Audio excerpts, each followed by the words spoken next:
সুন্দর একটা নাস্তা বানাচ্ছি। নাস্তাটা কি জানতে হলে পুরো ভিডিওটা দেখেন, তা না হলে মিস করবেন। আমি কিন্তু এইখানে ডিম দিয়ে লবণ হলুদ আর একটু গুঁড়া মশলা দিয়ে ডিমটা মেখে রেখে দিছি।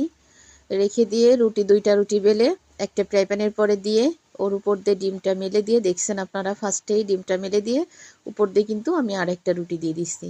দিয়ে সুন্দর করে চারি সাইডটা আঙুল দিয়ে একটু টিপে টিপে দিছি যাতে খুলে না যায়। তো এইরকম কেন করলাম, কারণ মোগলাই খেতে চাইছে ছেলে, বলছে আম্মু অনেকদিন মোগলাই বানাও না, তাই এখন আজকে একটা মোগলাই বানাও।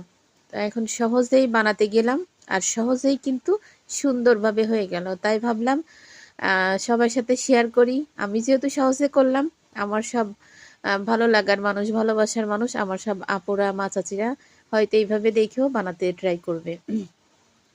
সুন্দর করে ডিম টিম গুলে টুলে রেখে দিয়ে দুইটা রুটি বলবেন, লবণ দিয়ে কাঁচা পানিতে দুইটা রুটি বলে ফ্রাই প্যানের উপর হোক কড়াইয়ের উপরে হোক রুটিটা আগে রেখে পরে ডিমগুলা মেলে দিয়ে উপর দিয়ে ওই রুটিটা উপরে রুটিটা দিয়ে আঙুল দিয়ে পাশতে একটু টিপে টিপে দেবেন যাতে ফেটে না যায়। দেখেন ফুলে কিন্তু পুরো একটা মাথার গোল বালিশের মতো হয়ে গেছে, মাথার গোল বালিশের মতো হয়ে গেছে। তা আমি এখানে কিন্তু কেসি দিয়ে কেটে কেটে পিস পিস করে নেব, যেহেতু অনেক গরম, দেখতেই পারতেছেন ধোয়া উঠতেছে। আমার হাতে কিন্তু আটা মাখানো, আপনারা আবার অন্য কিছু মনে করেন না। তো এইখানে আমি সুন্দর করে পিস পিস করে কাটবো কি করে, এত গরম ধরতেই পারতেছি না। অনেক মচমচে হয়েছে কেন জানেন, আমি কিন্তু একটু কর্নফ্লাওয়ার দিচ্ছি, একটু কর্নফ্লাওয়ার দিচ্ছি বিধায় কিন্তু অনেক মচমচে হয়েছে। আর সুন্দর হয়েছে না, একদম সহজ পদ্ধতিতে মোগলাই পরোটা বানাই দিলাম।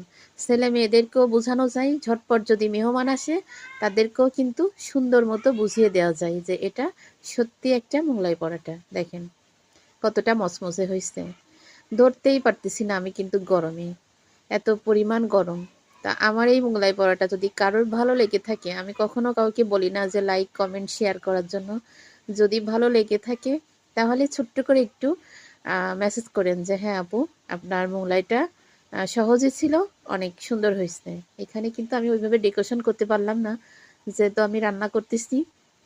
যেমন হয়েছে ঝটপট হাতের কাছে যা ছিল তাই দিয়ে কিন্তু সুন্দর করে একটু সাজিয়ে ছেলেদের সামনে দিলাম যে খাও। ওরাও কিন্তু সুন্দর মতো বুঝে গেল যে এটা মোগলাই পরোটা। সত্যি এটা মোগলাই পরোটা, কিন্তু বানানোর কায়দাটা ছিল একটু ভিন্ন টাইপের। দেখেন অনেক সুন্দর হয়েছে, নিজে বানাইছি তা কিন্তু না, আপনারাই দেখে বলবেন সুন্দর হয়েছে কিনা। আসলে আমি ধরতে পারতেছি না গরমের জন্য। তারপরও জানেন কষ্ট লাগে কখন, যে নিজের সর্বোচ্চ দিয়ে সারাক্ষণ করতে থাকি, তারপরও যদি মাঝে মাঝে কেউ কেউ কিছু কথা বলে, তখন আসলে কষ্ট রাখার জায়গা